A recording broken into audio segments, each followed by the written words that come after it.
Book, Geopolitics Redefined, Punctured Truths and Glamourized Lies. Article by Dr. Ankit Shah. The land which was sought after by the West, and termed the Indian subcontinent, was the expanse of Bharat Kshetra.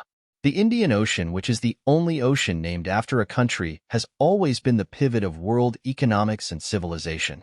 If we consider the last 300 years as some kind of an aberration to the magnificent setup which churned out 27% of the world's GDP, the bounce back is only natural. India 75 years after independence drives its policies equidistant from the other multipolar poles like the US, Russia, and China. The path towards building a magnificent Bharat of 2047 is as follows. When we say reset, it is mainly about Agni Asia taking the center stage and guiding the world, and the West taking the mode of the follower. This requires three major steps affecting macro to family and individual lives of people around the world. The re-emergence of dharmas, the re-emergence of Sanatan economics, the re-emergence of Asia in the global order. Who is chosen to save the world? A dharmic society is by default a crime-free and exploitation-less society with a bottom-up self-policing format. The four Indian dharmas need to be established on paper worldwide as diagonally different from the religions of foreign origin. The word SWA Tantra, or self-governance, makes sense only if the dharmas of the native population are adequately enshrined in the constitution in their true letter and spirit. Only then, India can take the mantle of a guiding mentor for the collapsing models of lifestyle worldwide, particularly the West. The word sustainable itself means Sanatan in the literal sense. How do we do this? By highlighting what makes Indian dharmas offer a sustainable, eternal life, taking the entire world and diverse lives along. Some of the glamourized lies which need to be rectified are as below. Religion is not dharma. The primary difference between religions and dharma is the belief that there is only one God, and God is one. Religion is a set of organized systems based on beliefs in a god or gods. These systems often culminate into the non-acceptance of the existence of any other gods or dharmas. It goes further into the achievement of mob objectives, adversely being conversion and takeover, often with a blanket separation of treatment between believers and non-believers. These come from the Adesh philosophy of strict commandments to define whether someone is a believer or not.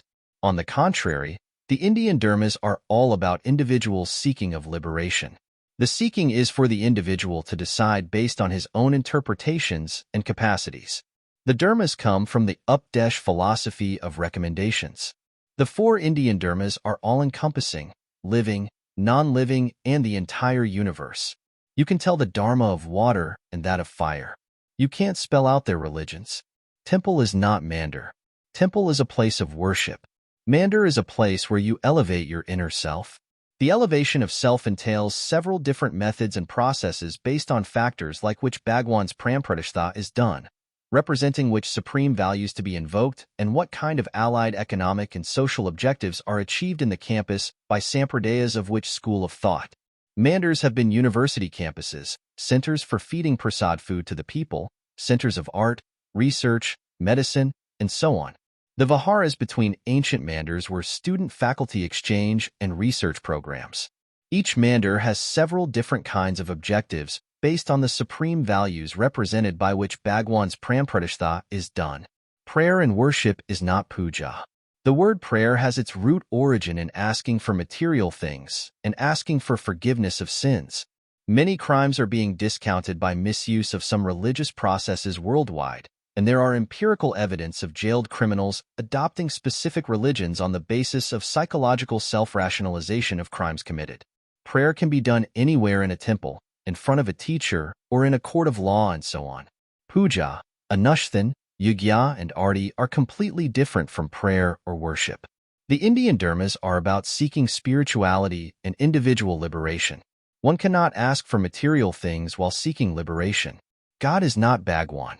There is no concept of God in the Indian dharmas. Indian dharmas are about seeking the supreme values represented by the Bhagwaan.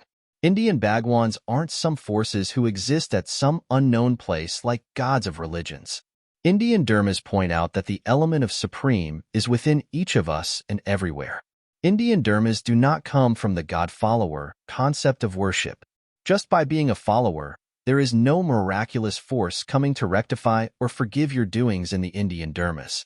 Your karmas are your accountabilities, and hence pious social behavior in this life is for your least suffering in the next life cycles. Religion is about believing in a God-fearing life. Indian dharmas are about seeking a karma-fearing life.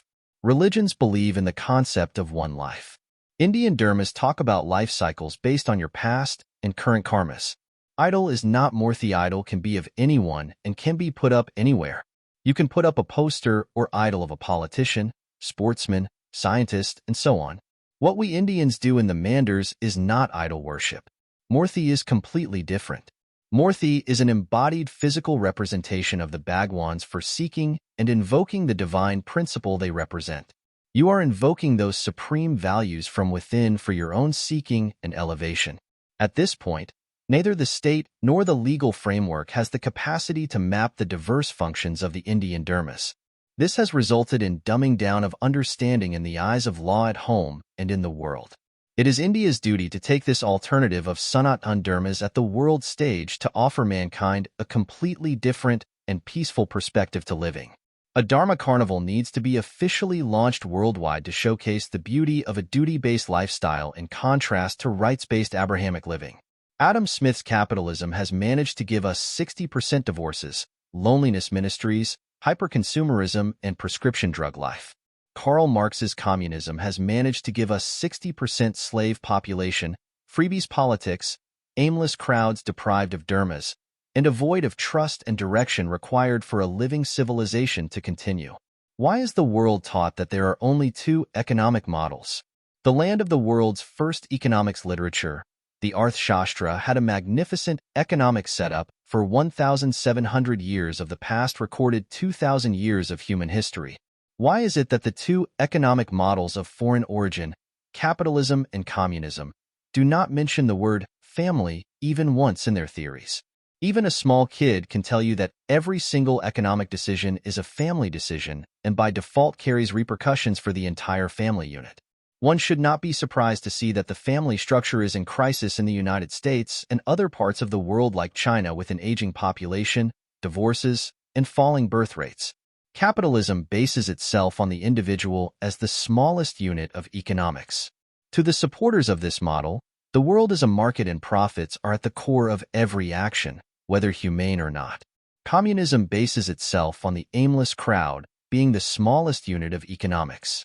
To the supporters of this model, the pride of identity, history, origin, dharmas, or religions are opium, and only the mob objectives of forced equality and outcomes are that matters.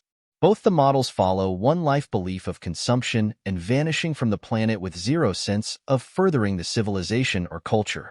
Sanatan economics bases itself on a family unit as the smallest unit of economics. This is the model that needs to be dug up from the ancient Indian lifestyle. It relies on the consolidation of incomes and the least per member expense split. It stands on a continuing enterprising society led by an upper ceiling cap on profits by dharmas and joint family succession of accumulated savings as the generational corpus for the future life cycles. All the major problems of the world are somehow linked to capitalism causing toxic individualism and communism causing toxic state control. Both models are nothing but outsourcing of family sacrifices outside of a family unit. And since the sacrifices are shifted out of the emotional bonds of a family, it turns out to be brutal exploitation experiences for whoever happens to be the victim for sustaining these flawed models. How do Sanatan economics differ from Abrahamic economics? The US and Russia have destroyed their long-term economies by using women as a unit of labor during their fertile years for temporary GDP. This results in countries becoming plagued with falling birth rates with one-life consumption model concept. It is important to note that the US is predominantly an economy of immigrants, while the Russian president recently launched efforts to push birth rates. China killed its long-term economy with the single-child policy. Though it removed the policy, economy with the single-child policy. Though it removed the policy, one crisis. For grandparents, and two parents to be sustained by one guy's earnings who won't find a woman to marry. Abrahamic economics focuses on finite natural resources as wealth, which is why they believe in the takeover, conversion, war, and conquering of other lands. whereas the Sanatan economics model aims at a perpetually rich and continuously living civilization. The sense of wealth in Sanatan economics is infinite cycles of savings plus infinite cycles of birth rates with family unit wisdom. Abrahamic economics focuses on material and machine factors of production for temporary money-making.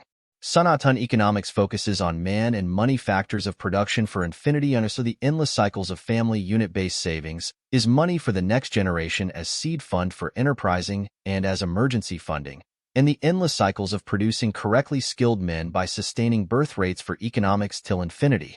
It is very clear that nothing finite can be wealth for Sanatan, eternal, economics. Those nations in the Middle East relying on crude oil stocks, or are at the West relying on unused natural resources, cannot sustain for long on their own. The role of agriculture, the enterprising spirit of the populace, Mandirs and cattle rearing in Sanatan economics have endless benefits from an economic and environmental point of view. The cycle of money circulation that is turned on by festivals, tourism, and cultural extravaganza allied to dharmic traditions is immense. The self-governance of the Indian subcontinent was evident with monetary policy automatically conducted by cultural events by passing on cash to the lower strata of the society, and that too in a celebration mode during such festivals which came up every other month. On the contrary, the other economic models require sudden rescue by interventions from the government to balance out ill effects of the wrongly set debt-based model of living. Socialist freebies are brutally being sponsored by stealing from the pockets of genuine taxpayers, while the beneficiaries do not have any sense of gratitude in the present economic models. The ethical and economic degradation of the Bharat Kshetra can be clearly mapped from the journey of having gurukuls and mandir premises to small demo mandirs in so-called Western education premises today. It is the duty of Indians to take back the world to the path of the glory of its ancient wisdom by reigniting the passions for a Sanatan economic model. The Adam Smiths and Karl Marx of the world have clearly failed. Every single institute of prominence in academia needs to cover the Sanatan economics model in detail. The unipolar dollar world saw to it that the West assumed the role of financialization of the real production and manufacturing that happens in the East. Several dog biscuits were thrown to keep the dollar going. A lot of unrequired jobs in information technology, banking, and other services sectors like investments were born out of the reserve currency exploits and bubble created by the West. The enterprising, just independent Asians who had broken the shackles of colonialism were immediately lured to a toxic individualism wave by the West. The wave finished off the profitability of the enterprising sectors, prominently that of agriculture, as people started asking for their shares from the joint family corpus and go to cities. These generations handed over the huge family corpus to joint stock companies through stock markets and had no option now but to take jobs. This is how a perpetually rich economy of Asia was brought down to a temporary unit of labor formula to serve the West. The valuations of what Asians made and exported also were referenced to the dollar, which had a no-end printing privilege. The reserve currency bubble ensured that none of the Asian nations or actual producers get the correct values of what they built at home or make to export.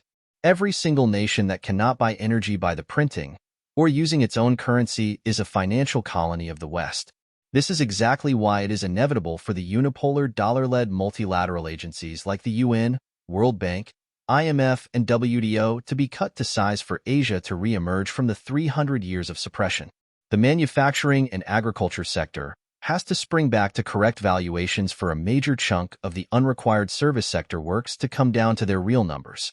This can happen only with massive and concrete de-dollarization. The Russia-India-China format will have to inculcate the level of depth and wisdom to put aside minor differences and spring back their economies to correct valuations and pricing by pegging their currencies to commodities and real production and conducting dollar-less bilateral and multilateral trade. As multilateral institutions are cut to size due to a lack of adequate reforms or Asia taking a lead with parallel groupings, the global order will automatically reset back to Asia. BRICS can take the path of acting like UN Security Council members, while BRICS Plus can take the parallel role of the UN General Assembly in the future. The upcoming BRICS digital currency is one such promising move in the right direction. Perhaps, many nations of the world now have the realization that conflicts in their region or with their neighbors were ignited mainly to keep the dollar going. The people of Asia are still unaware that the social benefit, entitlements, medical aids, income security, and other kinds of freebies in the West are actually sponsored from their pockets. The formula of staying rich by just having money or being able to endlessly print the reserve currency to buy whatever it likes is what has killed the economies of the West. The US dollar and the euro, in part as reserve currencies, have exploited the domestic currencies' values of the rest of the world for far too long now by passing on their bills, inflation, through invoicing of all transactions in their currencies. After de-dollarization, the endless printing of currencies in the West will stop as Asia regains its powerful position in world economics as it always had. Just that we need international bodies like BRICS and SCO groomed for this transition of the baton of leadership back to Asia. The Mandirs, Yog, and Ayurveda propagation in the Middle East is certainly just a starting point for the Bharat Kshetra to regain its Chakravartin status.